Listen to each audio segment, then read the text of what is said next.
Assalamualaikum warahmatullahi wabarakatuh. Selamat siang yang terhormat kepada Bapak Dwi Kartika selaku dosen pengampu mata kuliah Sains Bahan dan teman-teman yang berbahagia. Pada kesempatan kali ini, izinkan saya untuk mempresentasikan hasil tugas saya sendiri. Adapun topik yang akan saya bahas mengenai nano pada bidang lingkungan dengan judul Teknologi Nano Cleansing, Aplikasi Nanopartikel dan Sinar UV dalam membersihkan polutan lingkungan. Baik, mari kita mulai presentasi pada siang hari ini.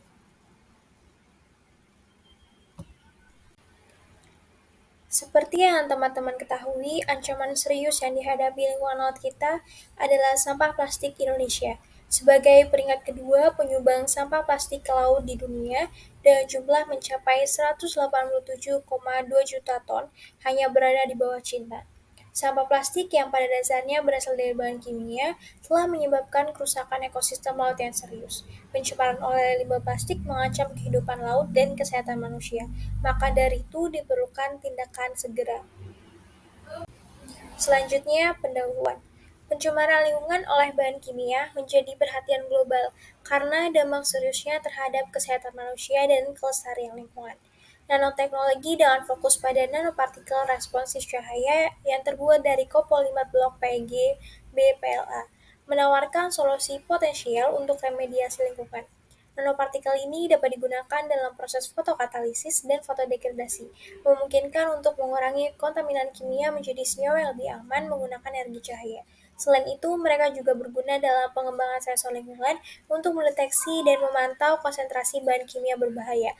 Meskipun menjanjikan, penggunaan nanoteknologi harus diawasi secara ketat untuk meminimalkan dampak negatif tambahan pada lingkungan dan kesehatan manusia serta mempertimbangkan faktor biaya dan kesesuaian lingkungan. Adapun tujuan dari permasalahan ini yaitu yang pertama ada investigasi potensi nanopartikel untuk mengurangi pencemaran lingkungan. Yang kedua, pengembangan metode sintesis dan karakterisasi nanopartikel untuk memahami interaksi dan polutan.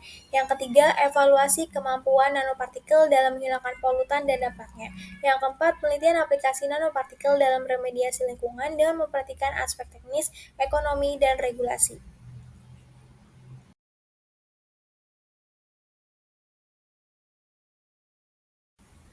Kemudian, pencemaran lingkungan. Pencemaran lingkungan dapat disebabkan oleh beberapa faktor diantaranya, yaitu yang pertama ada pencemaran udara. Jadi contoh pencemaran udara ini ada termasuk emisi kendaraan bermotor, polusi industri, dan polusi udara dalam ruangan. Selanjutnya, pencemaran air. Contoh pencemaran air ini termasuk pembuangan limbah industri, limbah domestik, dan limbah pertanian. Yang ketiga ada pencemaran tanah. Jadi contoh pencemaran tanah ini ada berupa tumpahan minyak, pembuangan limbah padat, dan kontaminasi tanah pertanian. Kemudian, penyebab pencemaran tersendiri ada berbagai macam, diantaranya yaitu aktivitas industri yang tidak terkendali, penggunaan bahan kimia dalam pertanian yang berlebihan, emisi kendaraan bermotor, dan pembakaran bahan bakar fosil, pembuangan limbah industri dan domestik, tanpa pengolahan yang memadai. Lalu, bagaimana cara kita untuk menyelesaikan permasalahan lingkungan dari polusi tersebut? Jadi, salah satu cara untuk menyelesaikan permasalahan polusi lingkungan adalah dengan remediasi lingkungan. Remediasi lingkungan adalah proses atau rangkaian tindakan yang bertujuan untuk mengurangi, menghilangkan, dan memperbaiki dampak negatif yang ditemukan oleh polusi atau kerusakan lingkungan. Tujuan utamanya adalah untuk mengembalikan lingkungan yang tercemar atau rusak menjadi kondisi yang lebih baik atau mendekati kondisi semula sebelum terjadi kerusakan. Kemudian, apa itu nanopartikel? Nanopartikel merupakan penelitian ilmiah yang signifikan karena mereka berfungsi sebagai penghubung antara material makroskopis dengan struktur atom atau molekul. Dengan diameter kurang dari 100 nanometer, nanopartikel memiliki sifat fisik, kimia, dan biologis yang unik, terutama karena ukuran mereka yang sangat kecil dan luas permukaan yang tinggi. Ini memungkinkan aplikasi yang berbeda dari material konvensional dengan ukuran yang lebih besar. Kemudian, sintesis nanopartikel. Sintesis nanopartikel dapat dilakukan dalam fase padat, cair, maupun gas. Sintesis nanopartikel terbagi menjadi dua. Yang pertama ada pendekatan top-down. Pendekatan top-down dimulai dengan bahan curah pada tingkat makroskopis, diikuti dengan pemangkasan material ke partikel nano yang diinginkan. Kemudian yang kedua ada pendekatan bottom top. Dalam pendekatan bottom top, partikel nano pertama-tama diperoleh pada tingkat atom dan kemudian diintegrasikan ke dalam bahan yang diinginkan. Selanjutnya, penerapan nanopartikel responsif terhadap cahaya dalam remediasi lingkungan. Nanopartikel ini dirancang khusus untuk merespon paparan sinar UV atau cahaya lainnya, memungkinkan untuk terlibat dalam proses remediasi lingkungan. Berikut beberapa aspek penting terkait dengan penerapan nanopartikel responsif terhadap cahaya dalam membersihkan lingkungan. Yang pertama ada reaksi fotokatalitik. Nanopartikel menghasilkan reaksi fotokatalitik menggunakan sinar UV. Proses ini efektif menguraikan senyawa organik berbahaya menjadi bentuk yang lebih aman bagi lingkungan. Yang kedua ada kompleksasi dengan ion logam berat. Selain itu, nanopartikel juga dapat membentuk kompleks dengan ion logam berat saat terpapar sinar UV. Ini memfasilitasi pengendapan atau pemisahan logam berat dari larutan sehingga memperbaiki kualitas air dan tanah yang terkontaminasi. Selanjutnya, sintesis dan karakterisasi nanopartikel. Yang pertama ada prekursor. Ini terdiri dari hidroksitil fotolinker N-hidroksicyanida NHS dan NN-dihidroksilikarbonida DCC yang dicampurkan dalam 1,4 dioksana anhidrat. Yang kedua ada prekursor diperlukan sebagai langkah awal dalam sintesis kopolimer blok PEG BPLA responsif terhadap cahaya. Yang kedua ada reaksi polimerisasi.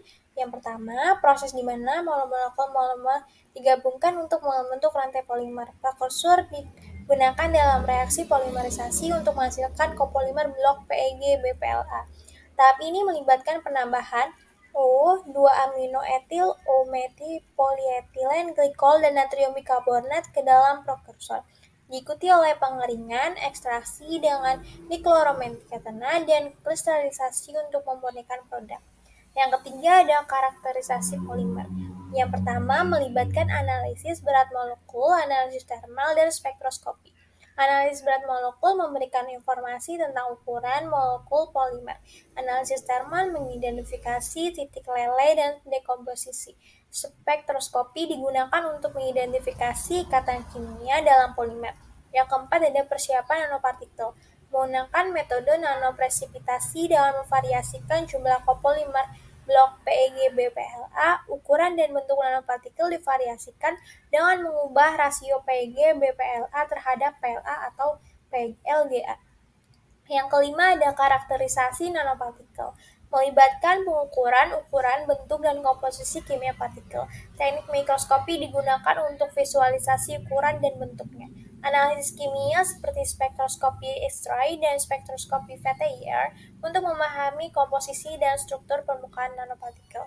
Yang terakhir ada analisis respon terhadap cahaya, memverifikasi kemampuan nanopartikel dalam merespon paparan sinar UV atau cahaya lainnya. Penting untuk memastikan bahwa nanopartikel respons cahaya memiliki sifat yang diinginkan untuk aplikasi dalam remediasi lingkungan.